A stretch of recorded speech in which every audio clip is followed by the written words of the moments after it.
Hello, and welcome to the Toka Monday night stream, which is usually a TikTok news stream. And it's going to be that for a little bit, but we just don't have that many TikTok news stories today. So we've got two stories we're going to talk about, and then we're going to, we play Morbid Curiosity. If chat has stuff they want to talk about, TikTok questions would be great tonight. Very good time to ask questions if you're not super up to date on what Toka's doing, what we've figured out, what we hope to someday figure out. And anything of that sort,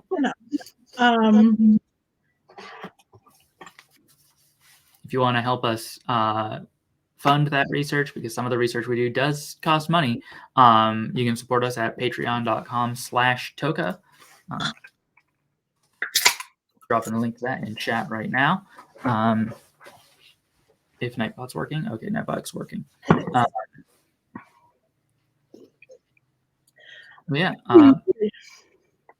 Starting out, let's jump into the first story. Sounds good.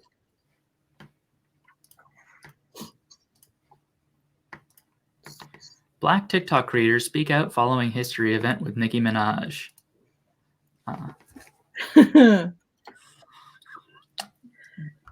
You're nodding, which suggests to me that you're already familiar with this story. Oh, I'm intimately familiar, and it was in fact a how do you call it? A shit show? Mm-hmm.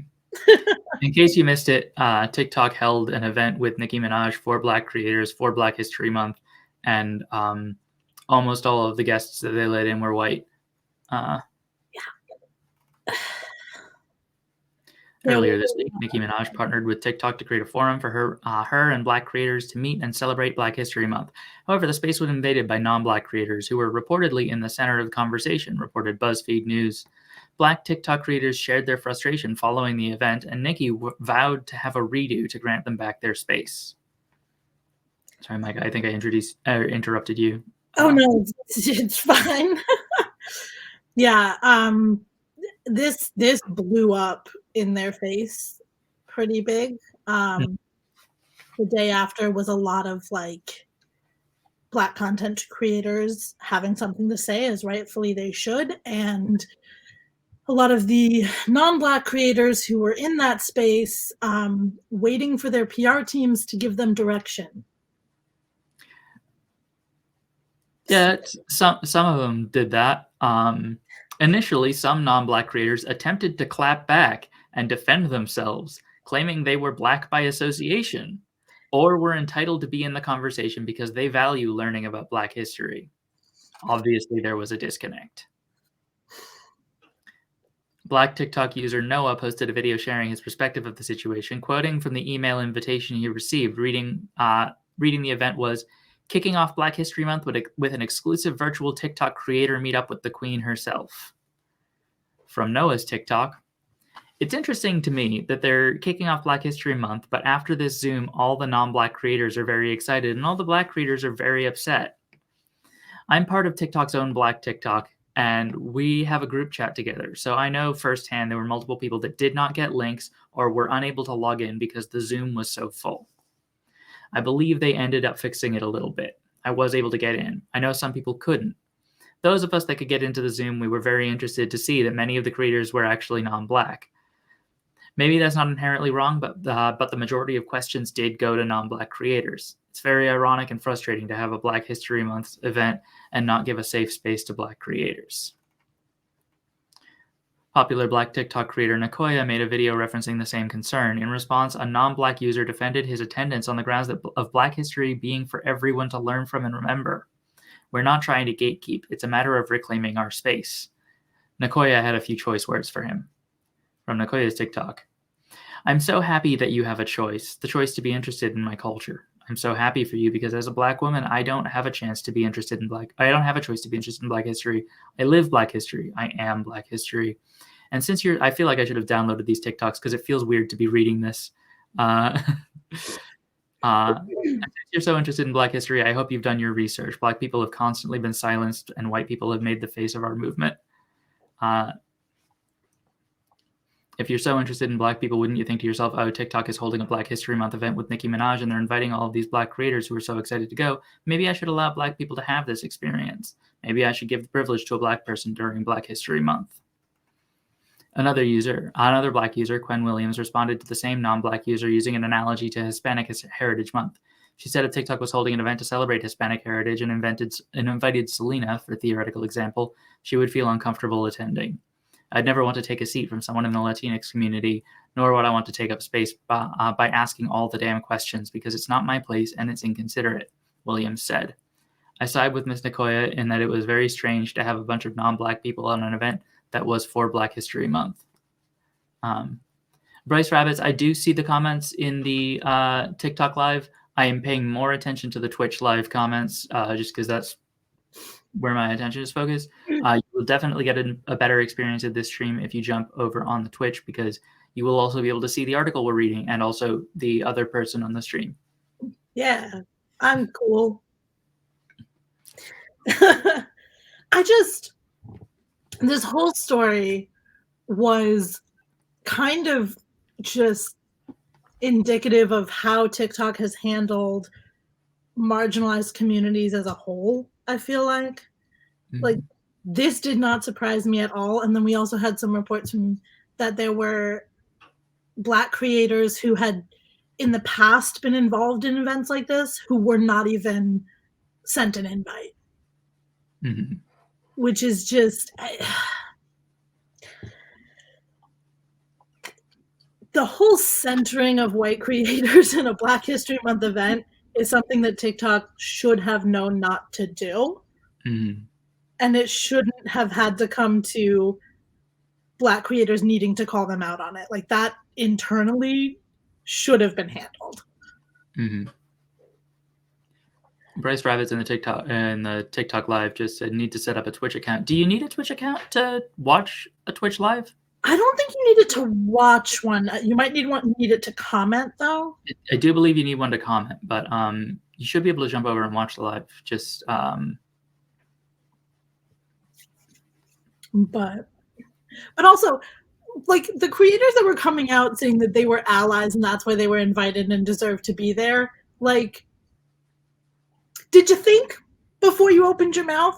Was there any moment where you maybe self-reflected about what this event was supposed to be for? Mm.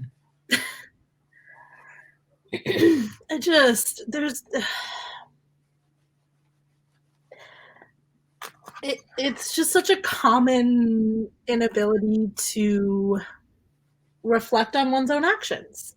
Mm-hmm. That seems pretty specific to white people. Nikki responded to the conflict when she went on Instagram Live following the event, according to E! News. I hear you guys. I heard what you're saying. Let me see if I can schedule something for you guys because trust me, I heard y'all loud and clear, said Nikki via Instagram Live. I think it's very funny that she responded to this on Instagram.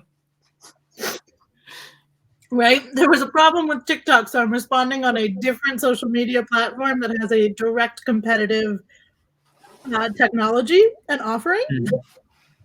Mm-hmm. See if Reels wants to have a Black History Month meetup with Nicki Minaj. Maybe they'll do it better.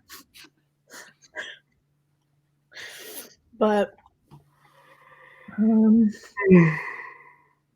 excuse me. You are absolutely right. There are people building platforms off of Black and brown oppression and trauma. And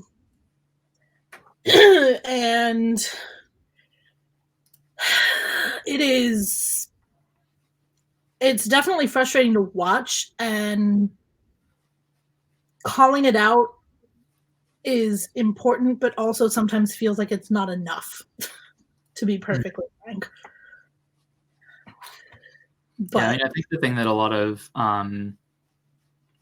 white people who want to be supporting Black liberation and liberation of people of color in general haven't reckoned with is that they do experience, they like move through the world with a disproportionate amount of power, and liberation for other people means that they have to share that power. and when you share power, that means you personally have less control. And this is not just a white people thing, but like definitely white people encounter this problem more often, what with the having more power. But nobody likes losing control over the power that they have. Nobody likes the idea of putting power they have in the hands of someone who might not use it the way they would. And a lot of people try really hard to control the way that other people use their power. But that doesn't, like, in order to really contribute to liberatory movements, you have to be willing to share power with people who will use it differently than you would have. Mm-hmm. Yeah. And I think it's even a step further than that sometimes, because the people who are least willing to share power are often unwilling to do so, not just because you're giving up a sense of control or actual control, but you know how you've treated the people without it, and you don't want to be that person. And at the end of the day, there is an inherent understanding that, like, you've probably been a terrible person to people that do not have the power and privilege that you have, whether intended or not, and you don't want to switch places. So unless you're actively working to dismantle that, like, you're part of the problem, point blank, period. Yeah, this is a problem that I think a lot of creators are not. A lot of creators aren't prepared to tell their audiences to cut that shit out, but also a lot of creators cultivate audiences that won't listen if they tell them to stop. There's definitely a piece of, like, just online culture in general where when you are a fan of someone, I think people tend to tie their own personality and self-worth to that person. Mm-hmm. So if they are taking heat, it often becomes something that people take personally and feel the need to defend in inappropriate ways. Mm-hmm. And that's something I don't know how to dismantle. Like, that is the internet being a terrible, scary place sometimes. Yeah, that's in the category of stuff I want to go to grad school about. Yeah. Yeah.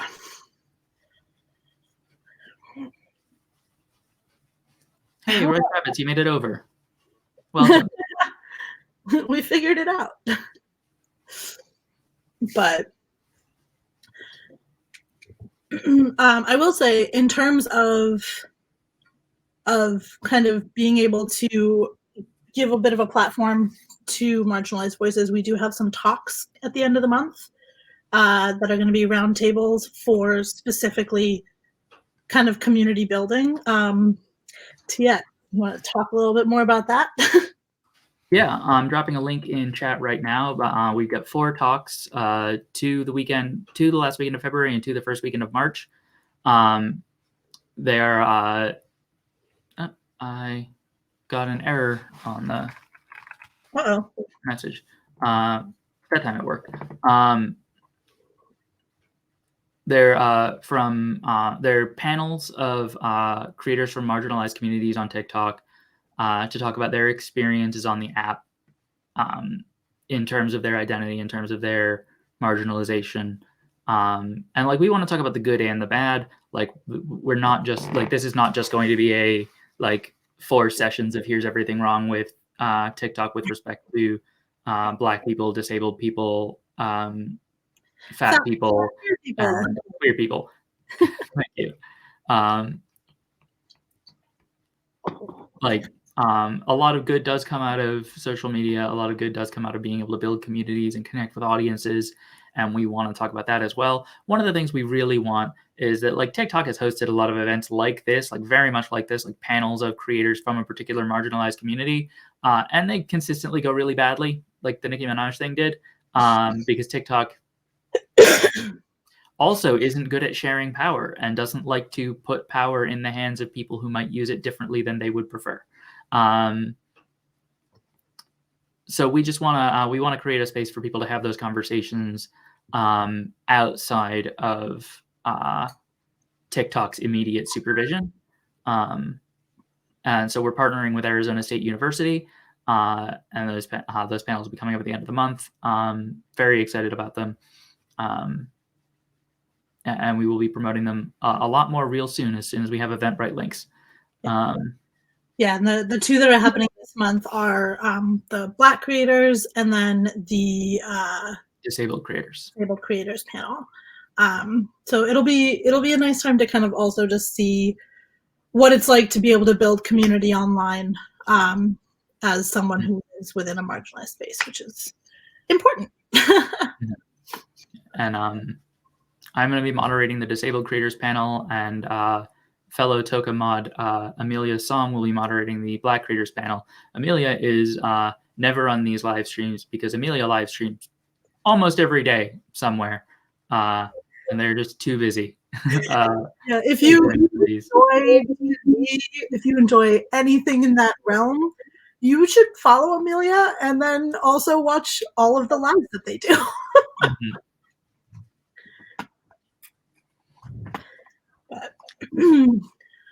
All right, do we want to grab the other article? Yeah, I think it is article number 2 time. All right. Dystopic TikTok trend demands Amazon workers dance for surveillance cameras. No. I hate it. TikTok users leave a note for their delivery drivers asking that they dance for the camera. Then they put it online for the enjoyment of strangers.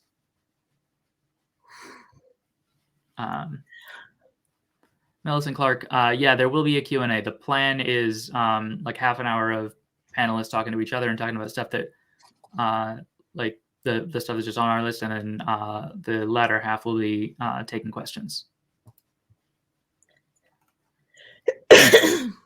Amazon drivers have to endure many indignities on the job, from getting stuck in the snow in their unwieldy vans, to sacrificing their safety to deliver packages during the holiday rush, to being threatened with being fired for not making Amazon's route quotas during labor shortage and not having time or places or time to pee. These drivers face pressure on all sides to get the packages to you. Now, on top of all that, some TikTok users have been asking them to dance for their Ring camera so they can post it on social media. These TikTok users leave a sign on the door or leave a note in their instructions for the driver on the Amazon app asking that their drivers dance for the camera. Then they put it online for the enjoyment of strangers. The implications here are horrifying on a number of levels. Because of Amazon's customer obsession, some drivers feel pressured to do whatever a customer says to avoid receiving a bad review or a complaint. These workers, who aren't paid to perform, are also being turned into social media celebrities by people who film them with surveillance cameras and feel entitled to leverage them into content. One such user has an entire playlist of driver dances.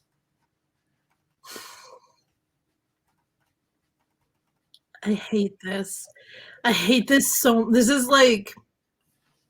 This might be my single least favorite trend that the internet has launched into the world.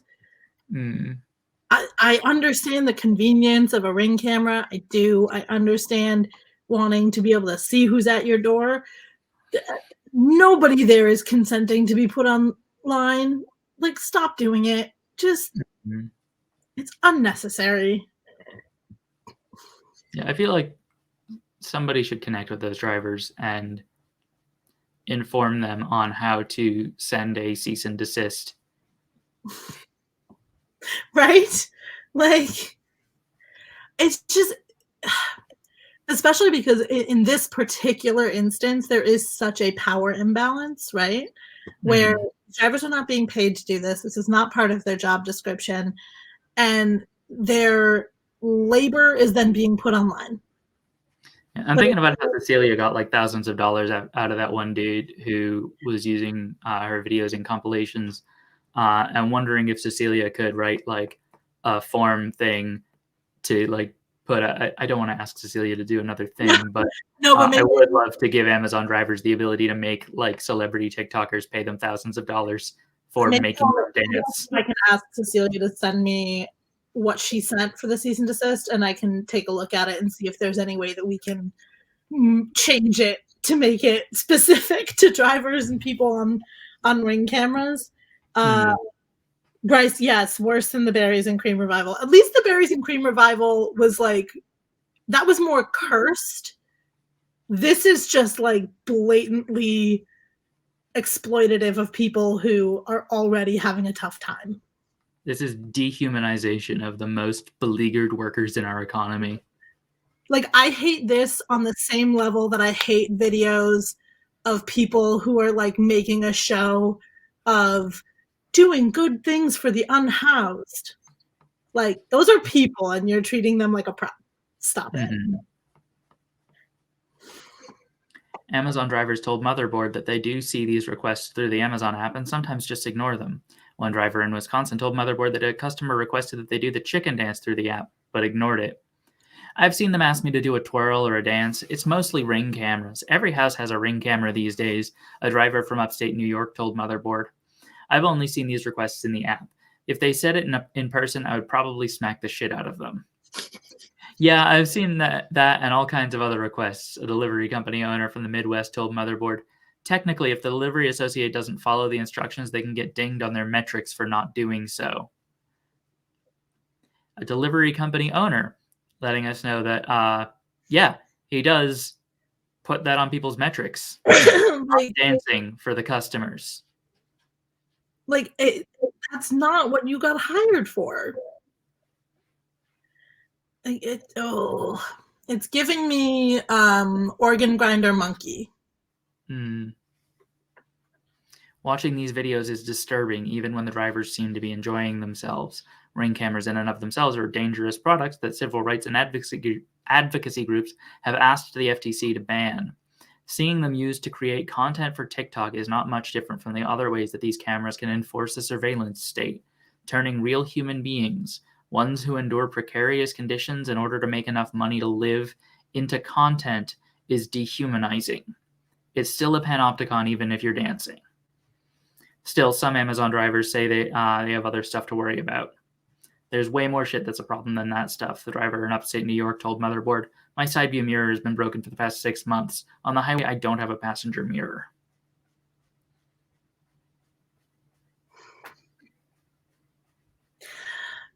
Like, I want to say that surprises me, right? Like, I want to believe that is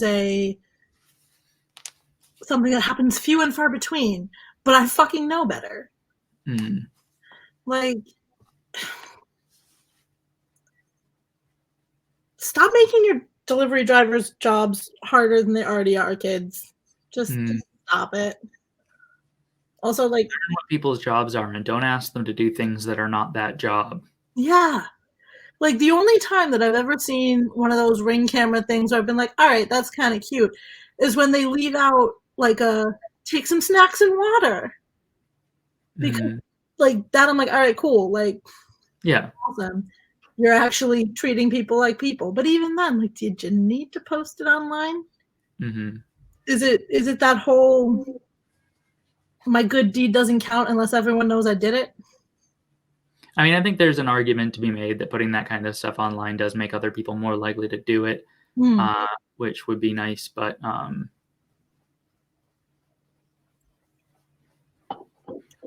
yeah, I'm sure that there is not an absence of motivation to get the clicks. Yeah.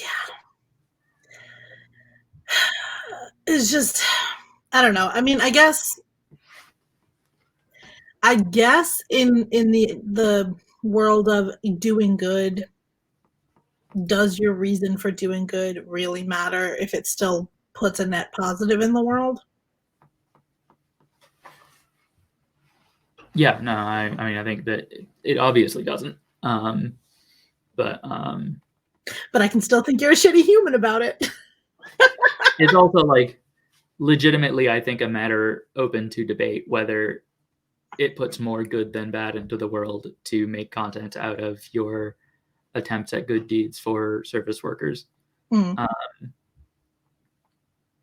Like, I wouldn't say definitively it is bad, but I do think that, like, it would not be incoherent to raise that argument. Yeah. I don't know. I think at the end of the day, like when it comes to specifically Ring cameras and delivery people, it's a consent thing that really kind of throws me. Is like, yeah. See, I wanted to highlight this because this next one is actually a resource that would be a really good idea for Toka to make. Hey, here's a list of things to think about when you're making a video. Are there any objects in the video that have your name and address on them? Did you redact your personal information? Make sure you're not doxing yourself. Mm-hmm. Yeah, that would be. I can probably make that pretty quickly. Yeah, and I think that's something that we could like make a draft of, post it to the community, and then get feedback and like iteratively work on putting together a good one. And I will say, for the people in the chat too, what kinds of, I guess, community help resources like that, like PDFs, videos, and things, would you be interested in? Because I know that like it might be easier if we had like kind of pre-made stuff, so I don't have to. We're not answering the same thing over and over again. But yeah, this Blythe, what you're describing sounds to me like you're sketching out the contours of what would be an infographic of like a gradient of how intensely you're trying to avoid being doxxed. Where like yeah. Where like a person can just like pick a level of worried they are, and just do everything above that line to avoid getting doxxed. Like, I try not to be too specific about where I live, but it wouldn't be super hard to figure out what town I'm in from my content in general, but also like I've literally just said it sometimes in comments. I've loudly said where I live, but I also live in a place where like, good luck finding me. Yeah, Michael, this is definitely something we really want to be doing. And we are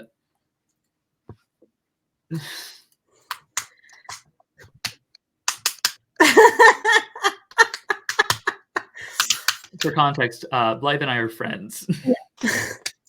No, Blythe is just creepily, slowly figuring out all of the parts of your life, and it's fine. It's fine.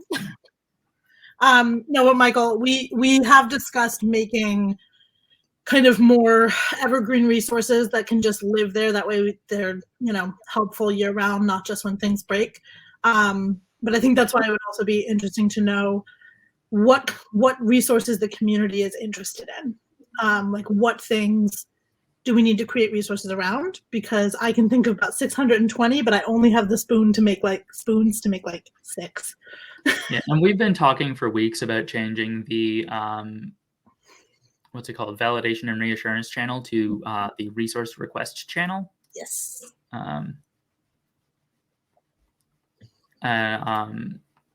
Like once we've done that, I think it will be easy to see where to go to ask for resources, and that'll be a good place for us to like post asking people to let us know which of a given resource they might prefer.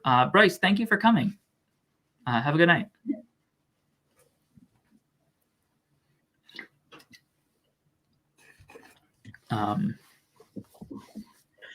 Because yeah, like, and that's one of the ones that like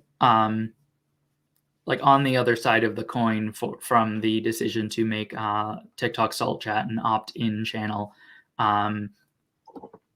changing validation and reassurance to resource request is a way for us to get away from strongly incentivizing a particular mindset with respect to TikTok. In this case, the everything is always fine, nothing is wrong, and nothing is ever a problem or my fault attitude that some creators like to take. We don't want Toka to be a space that encourages people not to be self-critical about the quality of their own content. We expect our members to engage with nuance, but we also understand that in order to foster that, we need to make sure that we have the appropriate spaces and resources for that. Oh, hey, Nightbot figured out how to do the timer thing. I don't know why it worked this time. It should have triggered 6 times now since I first set it up. Why don't you just go 6 times rapid in a row? Be like, it was just saving it up. It was just powering up.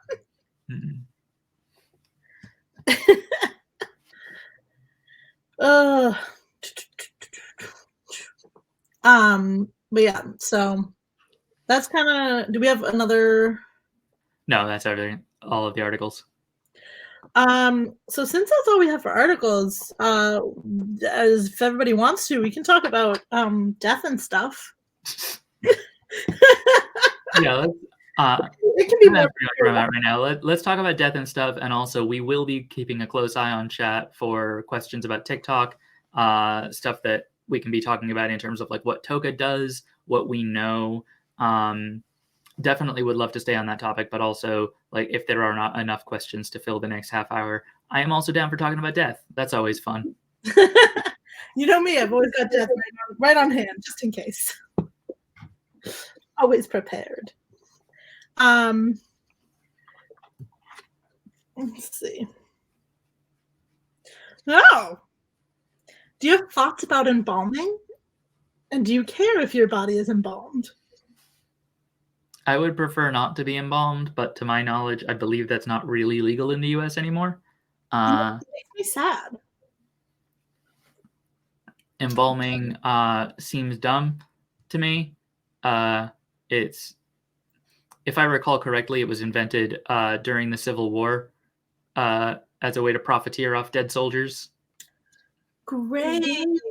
I wonder if, so technically embalming is like directly against Jewish burial practices. Mm-hmm. So I wonder if like religious exemption is a thing. I imagine if it were, that would be something that you would know already. I've never thought about it too hard because I've usually been of the like, just cremate me, please. Mm. There's not enough space for me to be taking up ground. Yeah, that's fair. Like getting the bodies home so that the family could see them was like, that is not an inherently evil thing to do. But yeah. Yeah, but I don't know. I just, like most things, I think capitalism went, ooh. Yeah. But yes, capitalism, as Michael put it, which is what I will be referring to it as from now on.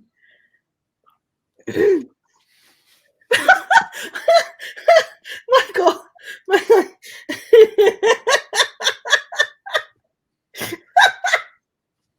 For the TikTok audience, Michael wrote in Twitch chat, I am not having capitalistic Christian hands on my Jewish bisexual body when I die. You know what? Same. I'm down. Same. Maybe science, but not the capitalists. Not the capitalists. Well, that's because capitalism is like weirdly a little bit anti-Semitic. Science, Jewish, very Jewish. But I mean, science also non-trivial history of anti-Semitism. Fair. The first thing that I mean, there are more famous examples of anti-Semitic scientists of prominence in history, but the first thing that jumped to mind for me was the fact that recommendation letters for college application were invented after laws were passed prohibiting colleges from just excluding Jewish people. Yep. So that admissions could just check and make sure that like the right kind of person had said, yeah, I approve of this person.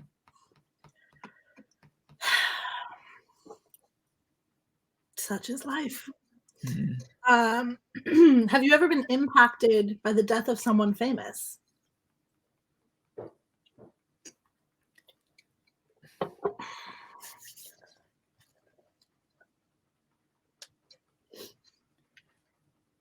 Robin Williams' death affected a lot of my friends enough that it had like impact on my life.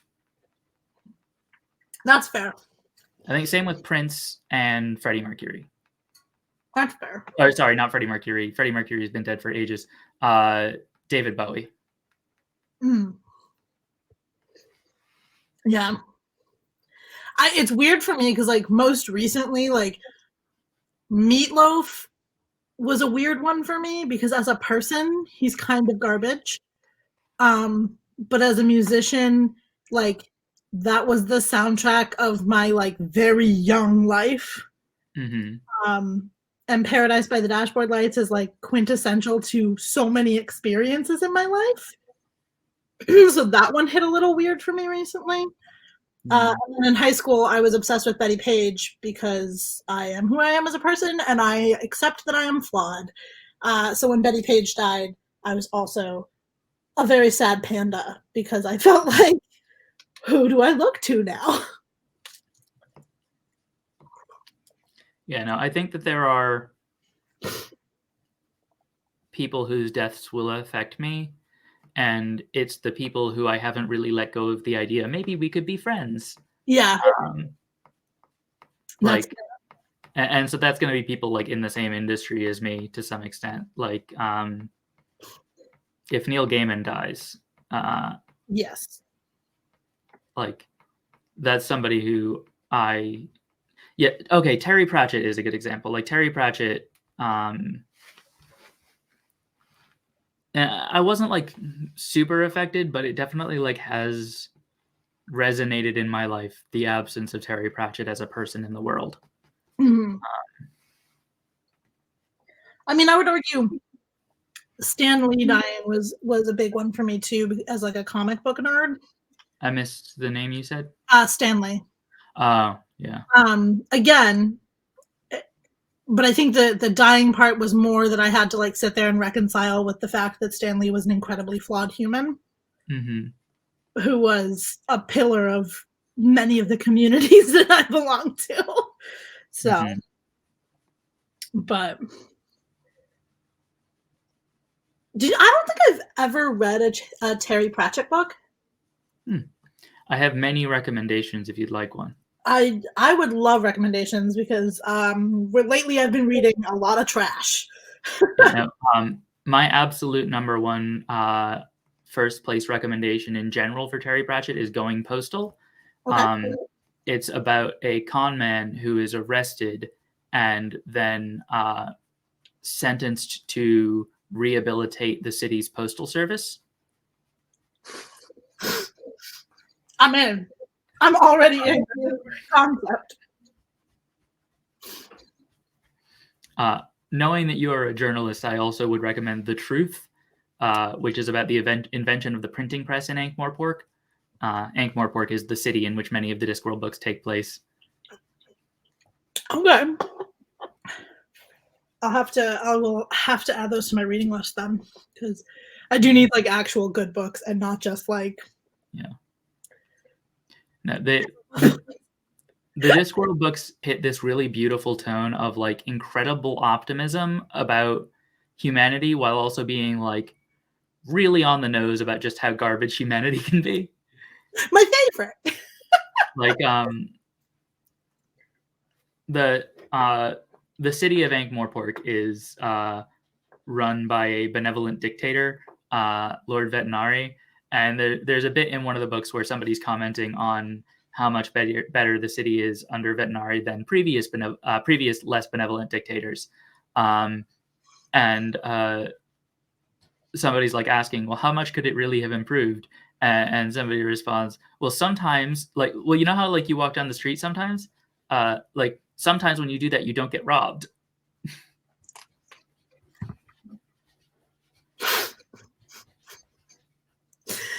Wow. That is, yep, okay, I'm in. I am absolutely in. Oh, this is a good one for us as TikTok humans. Which social media accounts do you want left up after you die?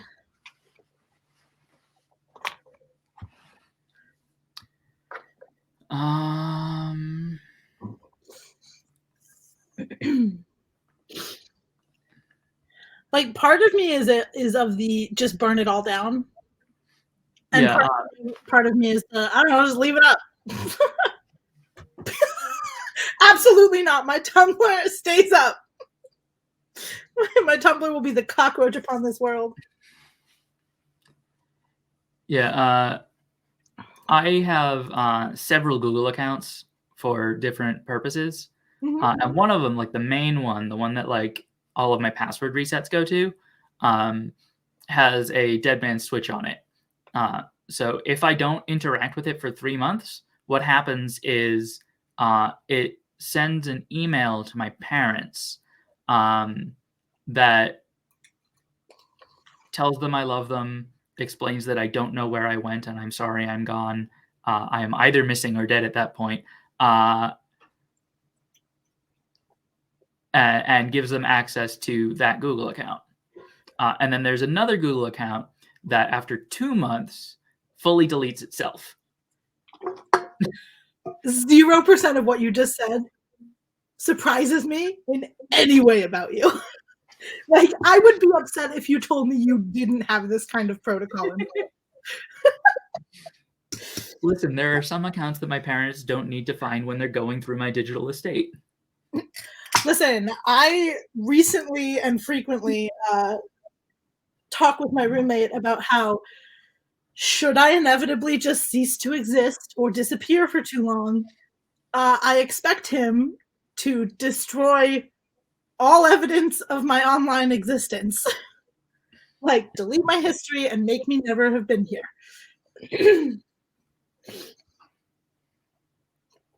No, God, please no. That's the one thing that my parents do not need to see. Thank you. Yeah, no, there's a lot. I have taken down a lot of the stuff of mine from the internet already. Like, I have an app set up on the Twitter that I've had since 2012 that just deletes everything that's more than 3 months old. Yeah. I have privated my old Tumblr, and my new Tumblr doesn't have my name on it. The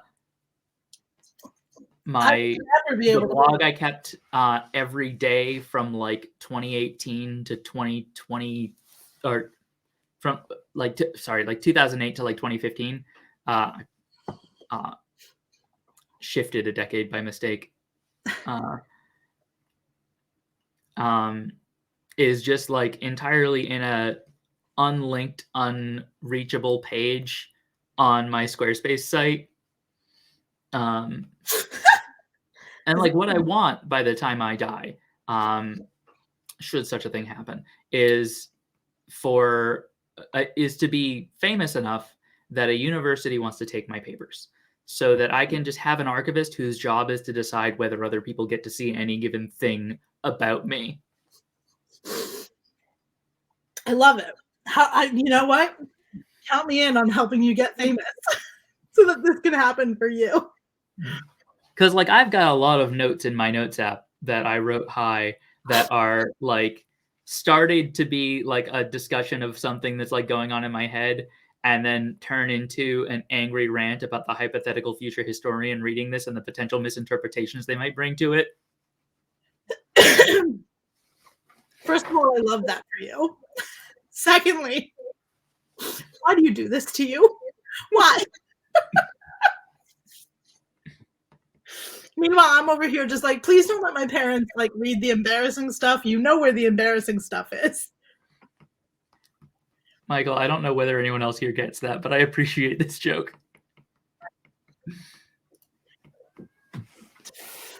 God, I love there's a video on the place that Gary Brennan works for, like the university he works at, where he's just like talking about what his job is as an archivist, and like walking through the archives and showing people stuff. And then there are like that channel has like most of their videos have like in the 2 digits of views, and that video has thousands of views and hundreds of comments just saying it's everybody's favorite Gary Brennan.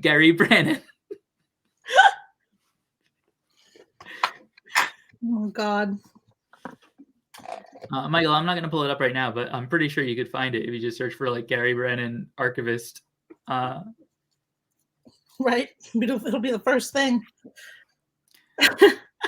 Blythe, Gary Brannon is one of the players in the group of people who originally did Citation Needed, that game that I stole.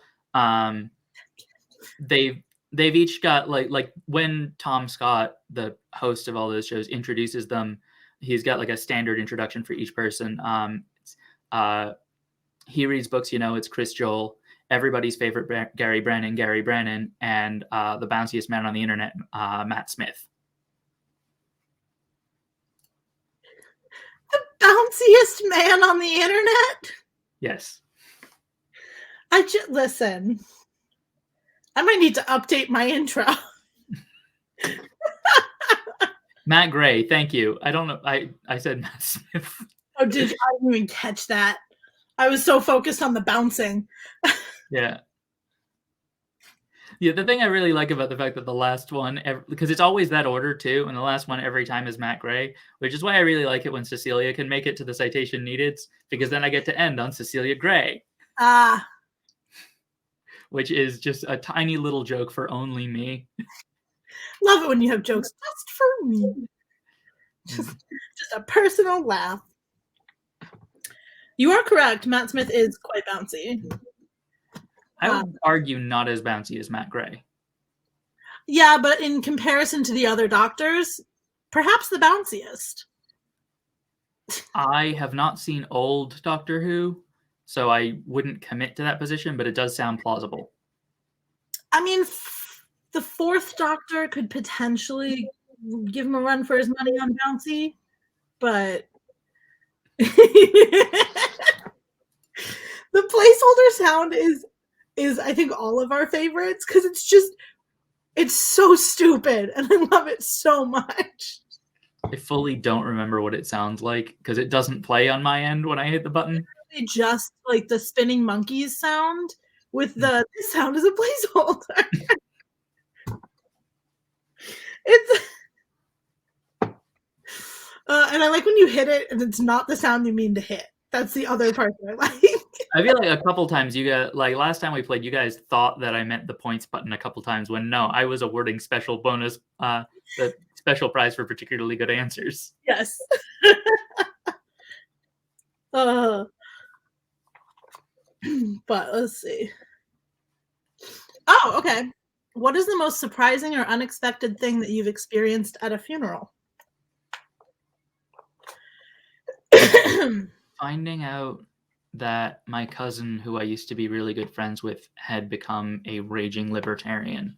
Oh, that I don't like that for you. I mean, like, funerals aren't usually a particularly surprising experience. I mean, I guess that's true. At my great-grandmother's funeral is when I learned that my great-grandmother had a penchant for stepping out on her first husband with the man who would eventually become her second husband, only to get caught in the cornfields by the cops, but she didn't have her ID on her, so she had to go down to the station and call her actual husband to come bring her ID at the station, and she told him she got pulled over. So that's my fun, surprising thing I happened at a funeral. It's always nice when a cheating story works out. Well, it's even better because she died like 11 years to the day after her first husband. So Flossie was a fun lady. She was a Pennsylvania workhorse, and she, But yeah, as for surprises at funerals, like I've never gotten to a funeral and there's been a reveal about which person the body is. There's no General Hospital, oh no, it's the twin moment. I'm trying to think if we did have another fun cheating story happen at a funeral. One side of my family is really good at infidelity and then bringing it up at funerals and or at the reading of the will. Because my grandfather left a sum of money to his nursing assistant who was like 20 years younger than him. And apparently everyone kind of knew that was happening and just like ignored it, including my grandmother. So, you know.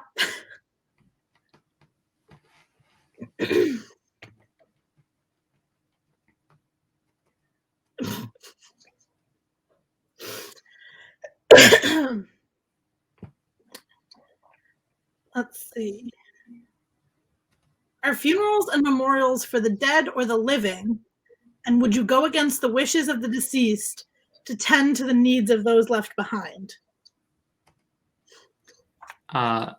They are for the living, and no, I would not. Agreed.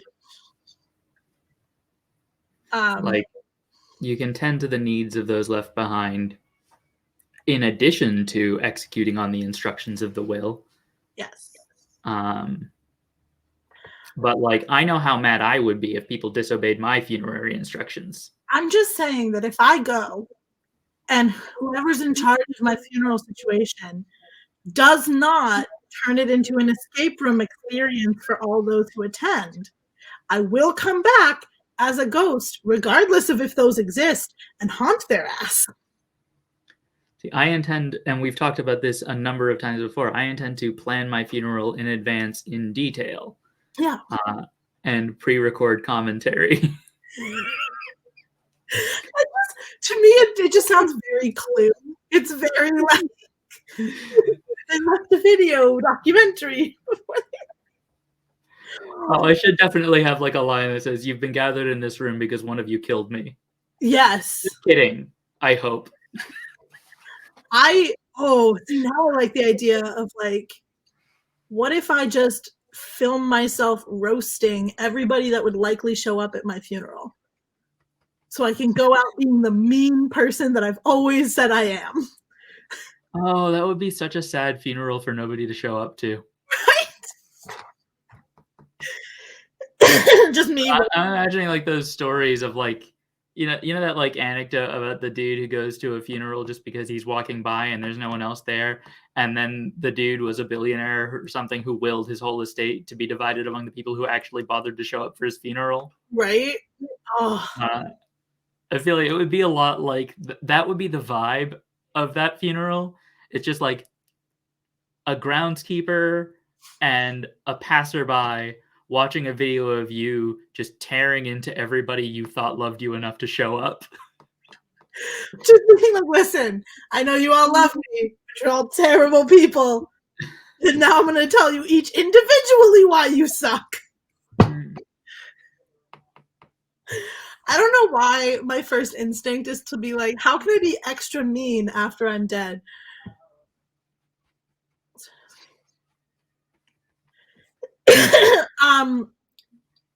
I love that rule. I have a friend who has instructed me that should she die, I have to camp out next to her grave the first night because she doesn't do well with new people. And she doesn't want to be alone her first night in the cemetery because anxiety. And I was like, you don't have to pull my arm to get me to sleep in a graveyard. I've done it before. But I do like the idea of treating people who are dead as if they still have all of the idiosyncrasies they had while alive. Like, yeah, I'm still anxious. I gotta be with my friend on her first night as new people.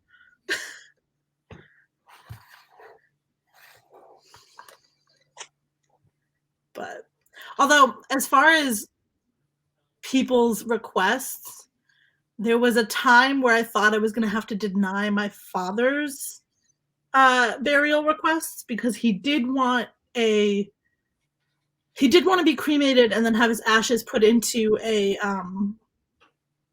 what are those things? A chia pet that was in the shape of his head, so that we could give him the hair that he never had in life. I remember you telling me that story. So that one was one where my mother and I were like, sure.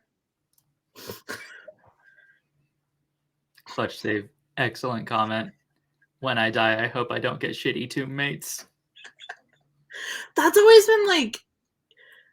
So I know that isn't there like somewhere in the world where they bury people like on top of other people? Yes. It's like having a shitty bunkmate. Mm. Like, what if you don't like the person who gets buried on top of you?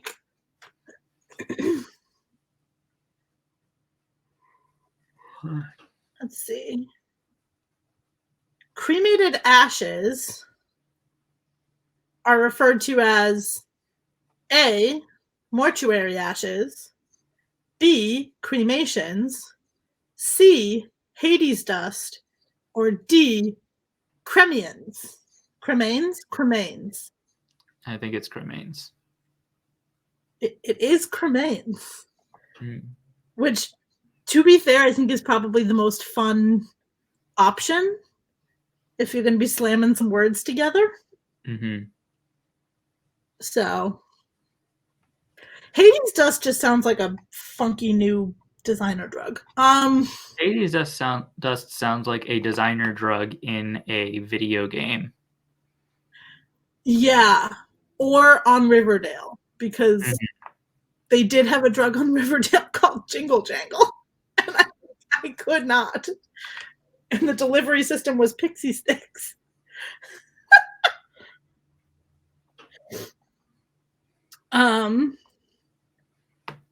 Pomegranate flavored. I was about to launch into a fun fact about drugs, and now I will not. What was author Roald Dahl buried with? A pencil, a bottle of red wine, snooker cues, a power saw, a box of chocolates, or all of the above? I want to say all of the above because if it's not, that's disappointing. It is in fact all of the above. Did he just like think he was an Egyptian pharaoh or something? This seems like a lot. I mean, like, I can see why you would want to have all of those things in the afterlife. You can see why you would want a snooker cue. Yeah. They play in a lot of snooker. I mean, you don't want to get there and not have a cue and then find out that that's like the main pastime. But then why not, like, I don't know, a tennis racket? Or they're just. I mean, I don't know about you. There are games where if I die and find out that that's like the main pastime of the dead, I'm good. Like, I will sit out. And then there are games where, like, if I die and I find out it's the main pastime of the dead, but I needed to bring my own, for example, pool cue, I would want to have the pool cue. All right, I guess I'm being buried with a deck of cards then. Oh, yeah, no, absolutely. The power saw is also throwing me. Yeah, definitely got to get buried with a set of dice. Yeah, absolutely. In fact, not only would I want to be buried with a set of dice, but like, you know how, was it ancient Rome where they would put coins on your eyes? Mm-hmm. Put dice on my eyes. Put a couple of D20s on there. Put one of them in a nat 1 and the other one could be a nat 20. See where it takes us. It'll even out. Mm-hmm. But how are we doing on time? 8:59. All right. I think we One should. more card. What's that? Do you want to do one more card and then we'll wrap? Yeah, we can do one more. We've done that one before. If you were to inherit money, what's one dream that you would make come true?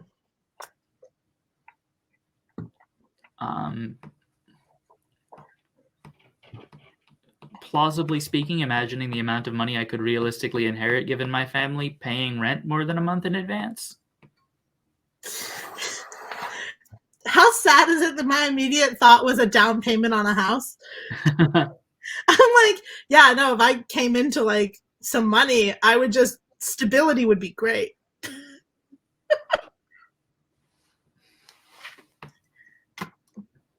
Buy Jeff Bezos and yeet him into the sun. I don't know that I know anybody who I could inherit. Well, Actually, what if I trick Jeff Bezos into willing me his fortune, and then when he dies, I can eat him into the sun?